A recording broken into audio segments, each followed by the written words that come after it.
اس طرح جی انار کا باغ پہلے لگتا ہے اور اس باغ کے بعد یہ جو ہے ابتدائی صورتحال ہے. اس کو ان کے پودوں کو پھول لگنا شروع ہوتے ہیں اور یہ جو پھول ہیں یہ آہستہ آہستہ چھوٹے انار کی دیکھیں یہ آپ کو قریب سے دکھاتا ہوں. یہ پہلے اس طرح پھول بنتا ہے اور یہ پھول جو ہے وہ پھر بند ہونا شروع ہو جاتا ہے اور ایک گول سی چھوٹی سی انار کی جو کہہ لیں پھل کی صورت میں یہ تبدیل ہو جاتا ہے. اور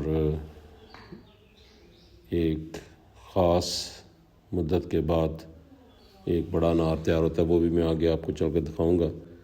اور بہت ہی مفید پھل ہے یہ انسان کے جسم کے خون کے لیے اور دیگر وٹامنز جو ہیں اس سے ہم حاصل کر آگے گرم موسم میں اس طرح بڑا انار جو ہے یہ تیار ہوتا ہے.